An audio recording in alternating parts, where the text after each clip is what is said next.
Salam bela negara. Salam bela negara. WCDS Bela negara.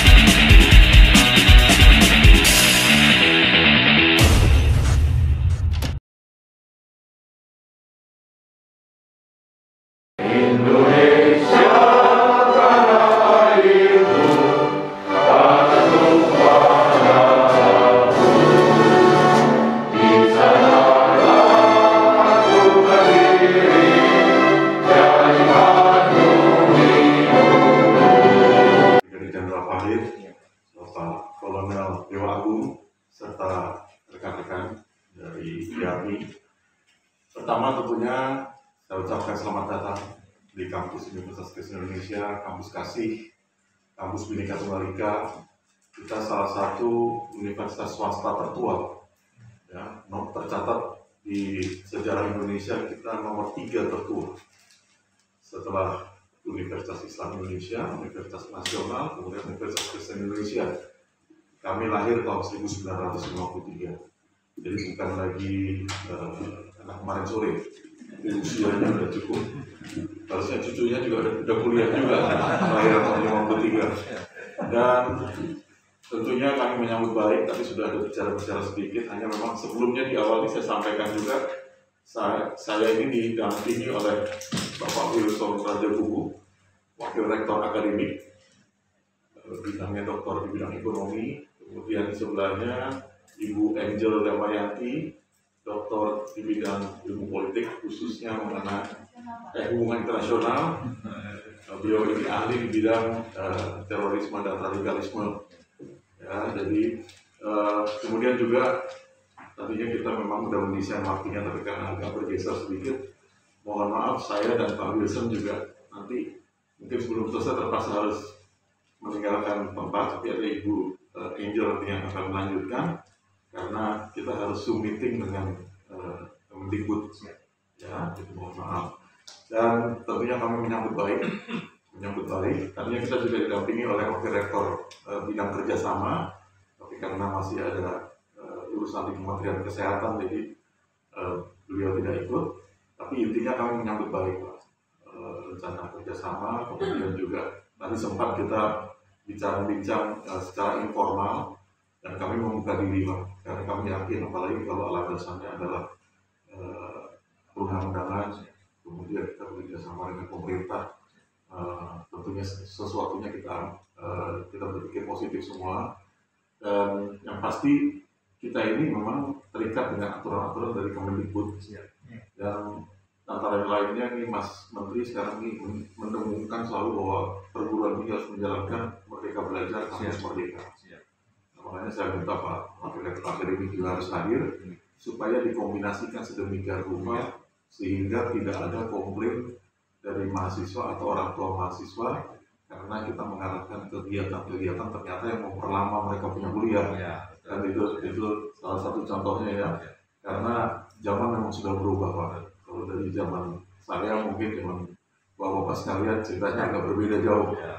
Ya, kalau dulu mungkin ya, ancaman-ancaman juga kita tahu seperti apa modelnya. Kalau sekarang ini diantaranya memang sesingkat-singkatnya mereka kuliah walaupun diatur 7 semester, tapi paling tidak kalau bisa jangan tertunda, kan itu intinya. Saya udah paham itu, Pak, yang Bapak sampaikan tadi, karena saya udah ketemu rektor yang beberapa ini, ya. Jelas saya udah ketemu Pak Hikmahanto, Pak. Rektor UPN, Pak Ilhas Effendi, sudah ketemu Pak Fauzi, Rektor UPN, Rektor Jawa Timur, sudah ketemu. Besok saya ketemu sama Rektor UPN Jakarta, Bu Guri, dan rektor yang lain atas arahannya pada versi ini. Dan saya, Pak, saya informasikan saya sudah menyusun, Pak, bahwa di nomor 9 Permendikbud itu adalah pelatihan dasar kenegaraan. Jadi Bapak nggak melanggar peraturan menteri.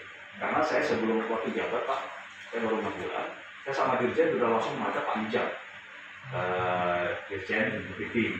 Saya sudah minta izin sama Pak Nijam karena undang-undang kita itu menyangkut bela negara di lingkungan pendidikan.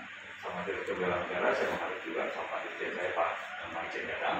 Nah saya menyangkut komcatnya terutama nanti untuk adik-adik mahasiswa yang jangan hilang SKS-nya pada saat Merdeka Belajar Kampus Merdeka. Yang di nomor 9-nya itu Permendikbud yang jarang disebut oleh Pak Menteri karena takut di demo atau segala macam, pelatihan dasar kenegaraan. Nah disitulah kita masukin nanti. Dan saya kemarin sudah rapat dengan Bapak-Bapak Rektor itu untuk membahas JP-nya Pak. Kita mengenal JP istilahnya kita konversi nanti menjadi SKS. Nah itu ketemunya sekitar 12 sampai 14 SKS, yaitu mata kuliah nasional maupun mata kuliah umum namanya. Nah saya juga gitu Pak sama beliau-beliau. Nanti kita akan bikin pilot projectnya Pak. Ini loh nanti kita akan paparkan ke forum rektor atau ke mau ke yang swasta juga, artisi atau apa namanya. Kemudian kita juga akan laporkan ini ke Pak Nisa. Karena Pak perlu Bapak Ibu ketahui bahwa saya kan direktur di kementerian Pak. Saya mendapat informasi masalah rapat terbatas Bapak Presiden Pak. Mau apapun Pak, apapun bidangnya, saya dapat salinan notulennya Pak. Jadi saya akui Pak, ini program ini Pak, Merdeka Belajar Kampus Merdeka ini Pak, ini angkat jempol Pak Presiden Pak. Hanya program inilah Pak Presiden yang memuji. Walaupun sekian banyak program nasional Pak ya, tapi ya itu juga perlu pujian. Tapi yang dipuji betul di rapat kabinet Pak ini Pak, Merdeka Belajarnya Pak Menteri Pak Nadiem ini. Jadi memang kita akui Pak Nadiem ini luar biasa idenya, walaupun masih muda.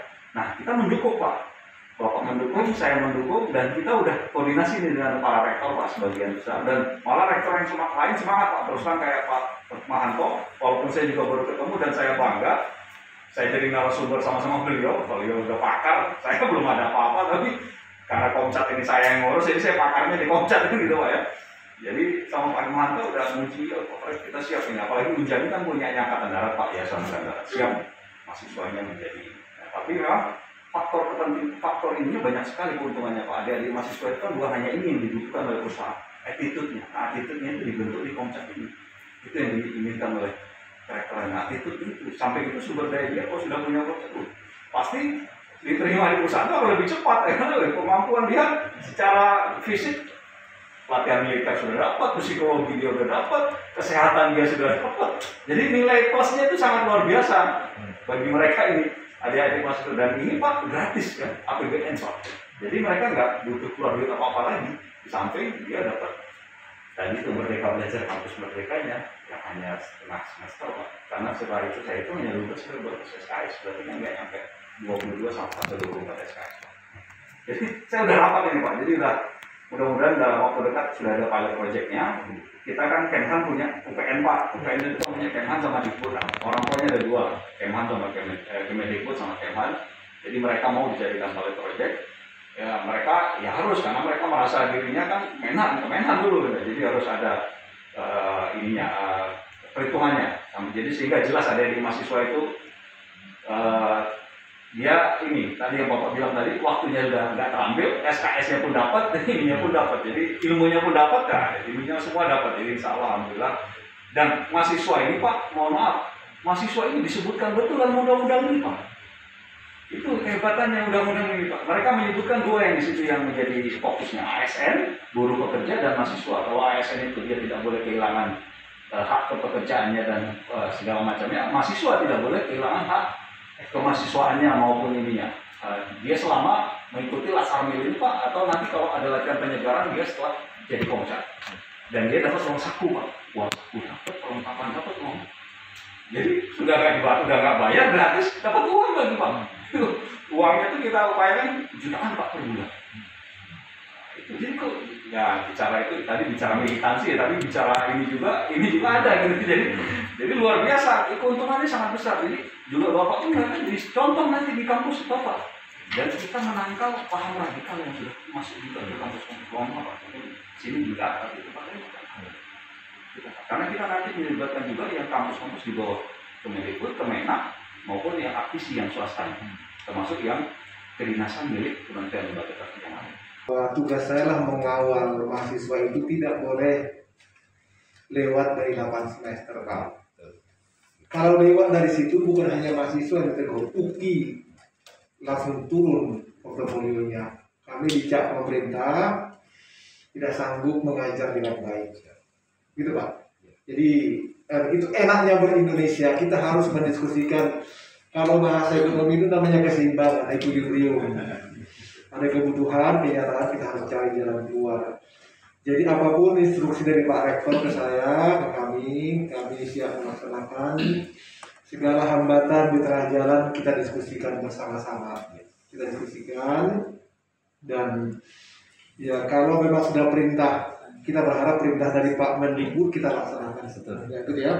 Kita ini warga negara yang baik, karena warga negara yang baik, dan kami akan melakukan dengan sebaik-baiknya apapun yang kami akan lakukan. Tugas saya adalah menjamin mahasiswa anak negeri yang datang ke UKI kualitasnya sebagai sarjana yang mumpuni dan juga waktunya terselesaikan dengan baik. Cuma mungkin ada beberapa catatan kalau dari kami, karena kebetulan saya yang memegang bagian kemahasiswaan. Satu, terus terang, tantangan mahasiswa hari ini berbeda tentu dengan zamannya saya atau zamannya bapak-bapak. Yang hari ini kami hadapi bukan lagi tantangan ancaman negara, tapi ancaman yang sifatnya non-tradisional atau non-state actor, ya, radikalisme, terorisme, cybercrime, penyakit, bencana alam, dan lain sebagainya.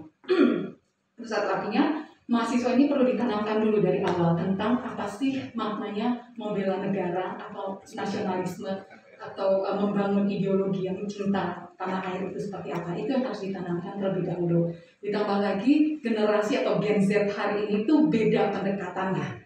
Nggak bisa lagi didoktrin secara, zaman saya masih lah P4 itu didoktrin kita masih bisa menerima, tapi anak yang hari ini dengan kreativitas mereka yang luar biasa, dengan kemampuan gadget mereka yang luar biasa, itu agak berbeda pendekatannya.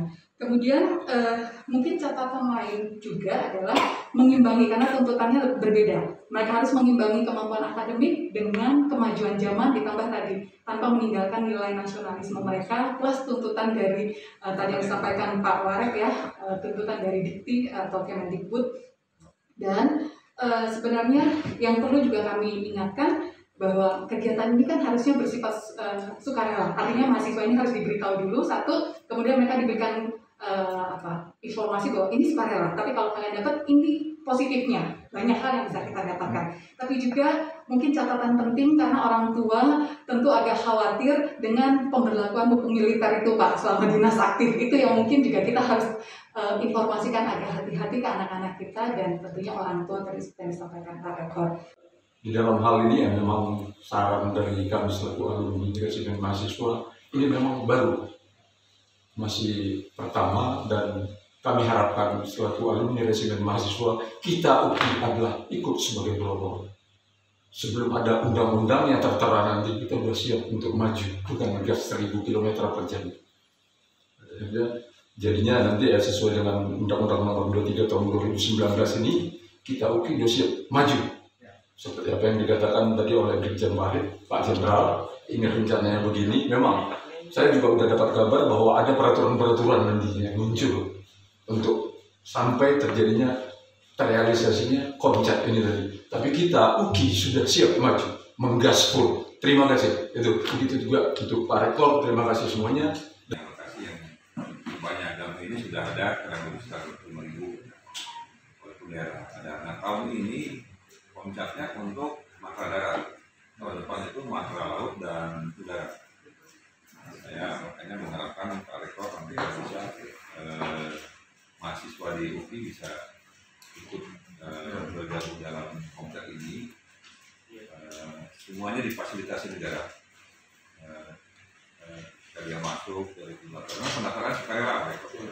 Kira-kira mungkin Rektor menyiapkan sekian orang, tapi tetap tadi diseleksi di Kodam di sebelah di sana ya. Setelah dinyatakan dia lulus, karena itu memang harus sukarela sifatnya. Kalau wajib nanti takutnya keliru dah. Ya. Nanti kalau sudah dilatih itu mereka difasilitasi seperti ada haknya. Kalau mahasiswa itu bintara statusnya, jadi dikasih pangkat bintara 2 komcat namanya. Kalau yang sudah alumni, yang usia maksimal 35 tahun baru ikut. Nah, dengan catatan lulus seleksinya, terus dia akan diberikan pangkat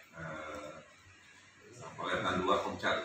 Artinya pangkat itu hanya untuk memberikan hak ininya, kesejahteraannya, termasuk fasilitas itu juga diberikan. Tapi setelah masa tidak aktif, itu mereka kembali lagi ke kampus. Dari kampus seperti masuk Islam biasa. Nah, kami mengharapkan dalam rangka pembinaan dan pendayagunaannya juga masuk di Menwa gitu. Nah, mereka menjadi anggota Resmi Mahasiswa. Nah, ini supaya mudah aja koordinasinya dan kami tidak hilang. Kalau ada Komcat, ada Menwa, ya mungkin nanti ada sedikit khawatir lah ya, khawatir ada hal itu. Tapi kualitas memang lebih tinggi Komcat karena Komcat ini kombatan. Mereka dilatihnya selama 3 bulan. Terus mereka memang tentara dibina oleh TNI, kecuali masih tidak aktif. Kalau di mahasiswa kan paling lama paling 3 atau 4 bulan selama pelatihannya. Itu akan diakui 6 SKS sudah diatur oleh di Dikbud untuk mungkin tidak ngambil lagi kalau nggak salah Pancasila apalagi itu kewirausahaan dari ambil lagi segera 3 SKS kalau nggak salah. Ini pengakuan dari sisi akademiknya. Jadi kami marah kalau bisa rektor bisa mendorong mahasiswanya ikut Komcat. Kemarin saya sudah ke Trisakti, di Trisakti itu memang 5.000 udah jadi Menwa mereka tuh. 5.000 orang di Trisakti ITH-nya bukan yang pusatnya. Jadi mereka sudah latihan memang di mana di Koda Api Hitam. Nah, jadi yang kemarin rektor menyerupi rektor Trisakti 2000 dulu deh. Karena anggarannya terbatas gitu. Nah di AUP juga gitu. Jadi baru 3 yang kami kunjungi ini, mungkin yang ini ke mungkin kalau bisa rektor bisa mendukung ini. Ya artinya ini kan program pemerintah walaupun namanya sukarela dalam rangka kita menyiapkan generasi muda dan masyarakat yang memang siap untuk melakukan komponen cadangan dalam rangka pertahanan negara. Soalnya kelihatannya masalah kampus ini juga serius terkait dengan radikalisme, terorisme segala macam kan muncul dari sini.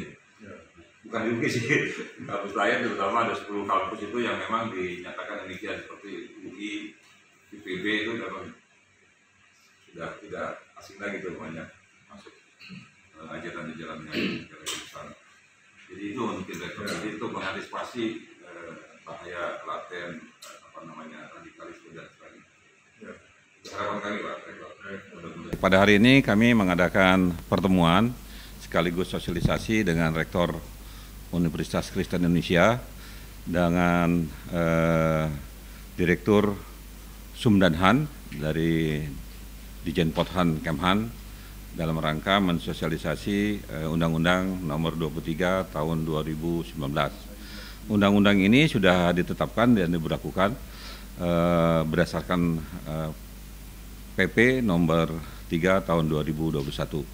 Kami dari Resimen Mahasiswa tentunya mendukung pemberlakuan undang-undang ini dan kami mengharapkan bahwa Menwa bisa ikut di dalam kegiatan Komcat, khususnya yang berusia di antara 19 sampai dengan 35 tahun. Jadi Menwa itu ada yang di dalam kampus, ada alumni Menwa atau Menwa yang di luar kampus. Kami harapkan dari UKI juga bisa ikut bergabung di dalam Komcat dan kami harapkan setelah masa tidak aktif bisa bergabung menjadi anggota Resimen Mahasiswa. Dalam rangka meningkatkan pertahanan negara, khususnya dalam rangka mewujudkan sistem pertahanan rakyat semesta, tentunya bukan masalah keamanan, bukan pertahanan, bukan hanya tanggung jawab TNI. Jadi ada 3 komponen utama dari TNI, komponen cadangan dan komponen pendukung. Kami yang existing sekarang ini adalah komponen pendukung, karena kami tidak mungkin lagi ikut latihan karena sudah lewat usia. Tapi usia yang di bawah 35 tahun ini bisa menjadi komponen cadangan. Nah, harapan kami kita bisa ikut mendukung program pemerintah dalam rangka menghadapi ancaman baik datangnya dari dalam ataupun dari luar, dan khususnya sekarang ini ancaman bahaya perang ini kan bahaya perang asimetris ya, yang juga memang harus kita antisipasi Diharapkan adanya komponen cadangan ini memperkuat komponen pertahanan utama seperti bagaimana negara-negara lain itu kekuatan komponen cadangannya sangat luar biasa, sangat banyak.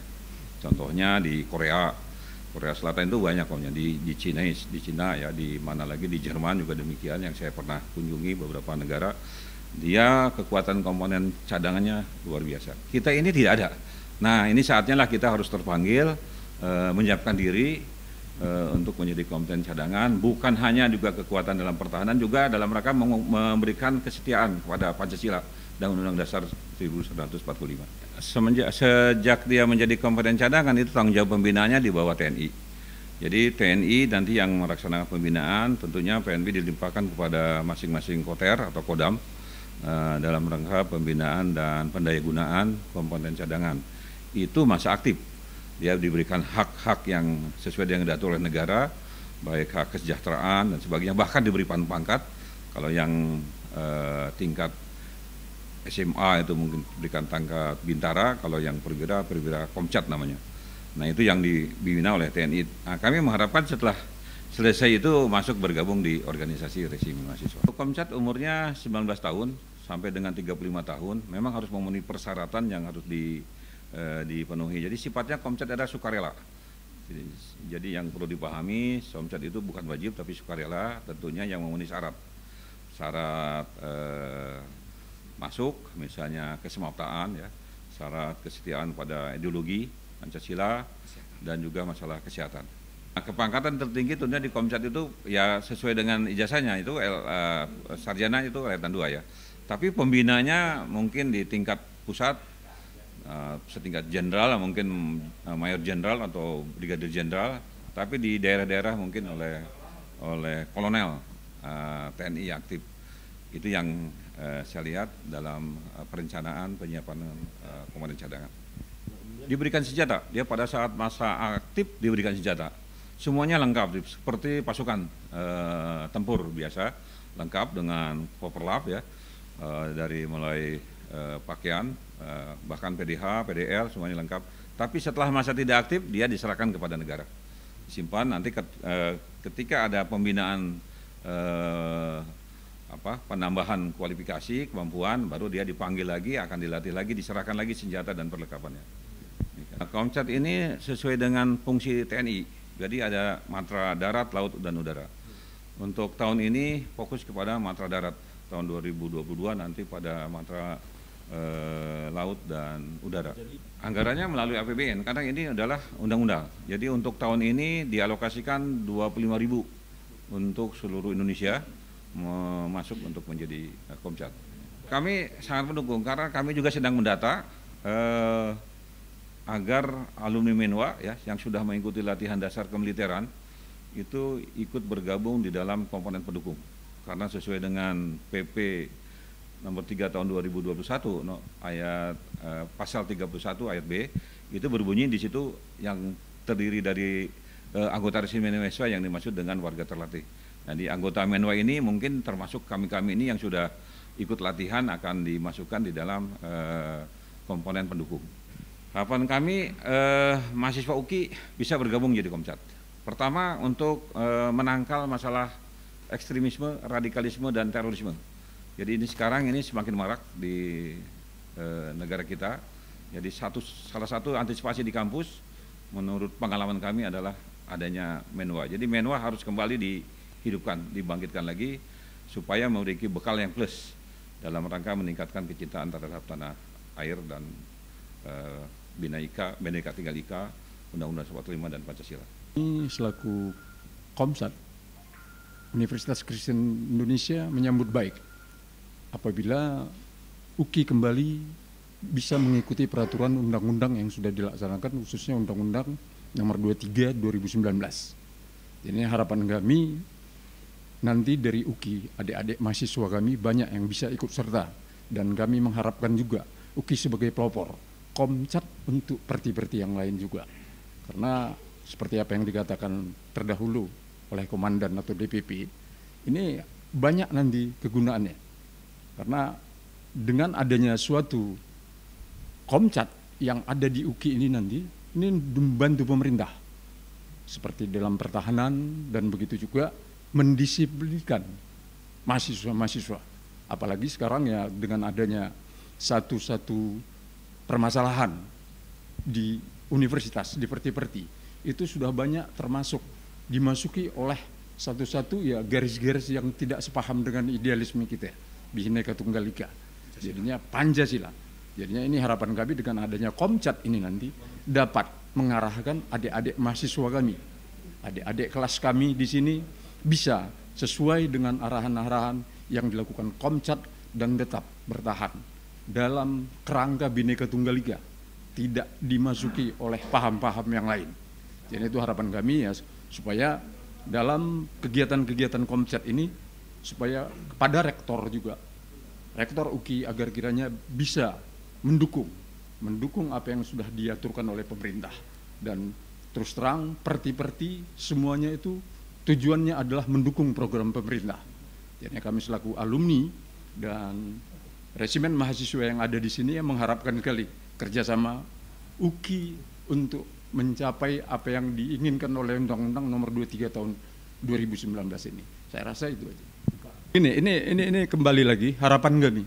Harapan kami ya dengan adanya Undang-Undang Nomor 23 Tahun 2019 ini, mudah-mudahan itu juga pernah kami minta kepada Kemenhan supaya ada peraturan atau permenhan nanti yang mendudukkan sama bagaimana kami sebagai alumni dan bagaimana dengan alumni Komcat nantinya.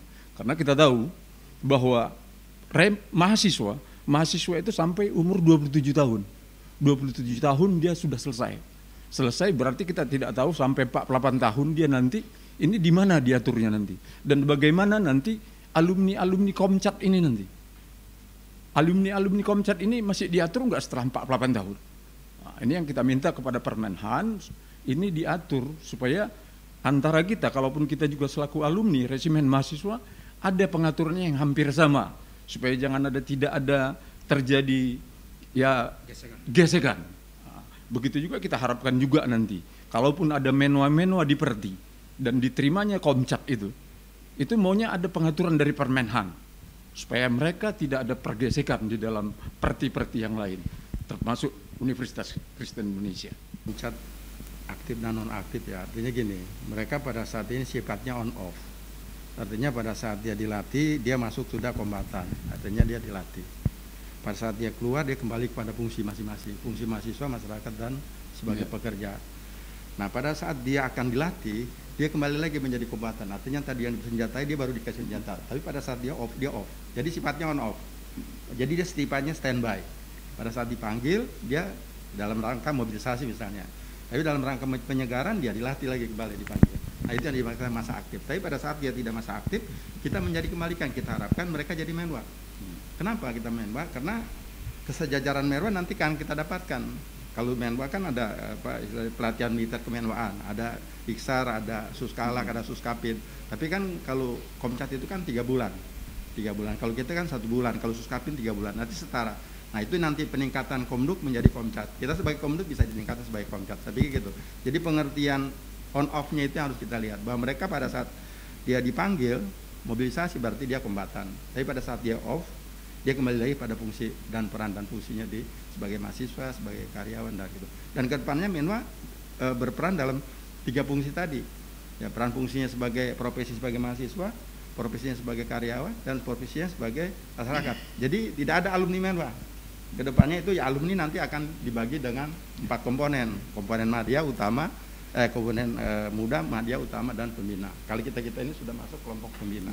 Kita sama-sama paham ya bahwa tujuan daripada Undang-Undang Nomor 23 Tahun 2019 ini salah satunya adalah untuk memperkuat barisan nasional, terutama mencerdaskan anak bangsa, terutama dari komponen-komponen kampus, sehingga nanti betul-betul terarah untuk bangsa dan negara ini.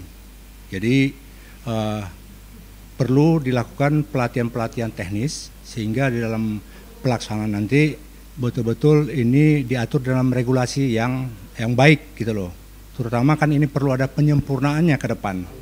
Apa dan bagaimana, tujuannya apa, kemudian nanti bagaimana kedudukan yang seimbang, garis harmoni dengan IARMI atau apa nama kemenwaan, ini perlu diatur Nah, tadi sudah disampaikan juga oleh Ketua Komsat, Ketua DPP ini bahwa memang perlu ada regulasi dan arti supaya ini bisa betul-betul harmoni. Karena nanti kan ini konsepnya secara massal gitu loh. Yang diatur, yang mau tidak mau suka-suka ini sudah diatur dalam Undang-Undang dalam nomor 23 2019, kemudian bela negara dalam pasal 27 dan 30 Undang-Undang 45. Sehingga tidak ada kata lain kita memperkuat kita dalam hal untuk persatuan dan kesatuan, ya, seperti semangat kita dalam NKRI, Pancasila, Undang-Undang Dasar 45 dan yang menangkal hal-hal yang negatif gitu loh. Itu yang saya kira. Tentunya kita menyambut baik ya. Intinya kan tugas universitas ini adalah menghasilkan alumni unggulan yang siap untuk berbakti bagi bangsa dan negara. Dan saya yakin dia kerjasama khususnya dengan Kementerian Pertahanan adalah sesuatu yang positif sehingga akan kita tindak lanjuti dengan mereka. Jadi ya intinya kita respons baik ya, karena memang dari pihak pemerintah tentunya memang kita melihat dari sisi yang positif dan saya setuju kalau memang kita kerjasama dengan pemerintah. Dengan Undang-Undang Dasar 1945 terutama pasal 27 dan pasal 30 menyatakan bahwa tiap-tiap warga negara itu berhak dan wajib berserta dalam usaha upaya pembelaan negara dan usaha pertahanan dan keamanan negara. Dan sehingga ditentukan juga bahwa keikutsertaan warga negara itu diatur dalam undang-undang. Nah, undang-undangnya sudah ada bahwa rakyat itu adalah sebagai kekuatan pendukung dan TNI sebagai kekuatan utama dalam pertahanan negara. Nah, kemudian disebutkan pula bahwa rakyat sebagai kekuatan pendukung itu menjadi dua komponen, yaitu komponen cadangan dan komponen pendukung. Nah, komponen utamanya adalah TNI. Nah, begitu Undang-Undang Nomor 23 tahun 2019 ini telah terbit atau ditandatangani oleh Bapak Presiden pada tahun 2019 yang lalu, akhirnya dan kita jabarkan dalam PP Nomor 3 tahun 2021, dilanjutkan dengan beberapa peraturan menteri. Nah, di sini kita harus memberikan jalan bagi hak dan kewajiban warga negara itu, termasuk dalamnya adalah mahasiswa ataupun kita semua ini untuk mendapatkan hak dan kewajiban itu dalam pembelaan negara dan usaha pertahanan dan keamanan negara. Kalau sosialisasi saya secara umum di tiap-tiap Kodam itu dengan mengundang pemerintah daerah setempat, termasuk rektor perguruan tinggi yang ada di wilayah Kodam tersebut, mulai dari Aceh sampai dengan Papua. Nah, di mana memang di situ di dalam undang-undang ini di sini mengatakan secara dengan jelas keikutsertaan mahasiswa dan ASN atau PNS. Walaupun untuk keikutsertaan ini berlaku umum bagi seluruh warga Indonesia dan sifatnya adalah sekali lagi sukarela. Dan kemudian ini disambut baik juga dengan adanya Permendikbud tentang Merdeka Belajar Kampus Merdeka. Di dalamnya termaktub di situ ada pelatihan militeran. Nah, disinilah kita mengambilnya di situ sehingga tidak akan merugikan mahasiswa, sehingga dia juga bisa dapat menyelesaikan akademiknya. Salam bela negara. Salam bela negara. WCDS.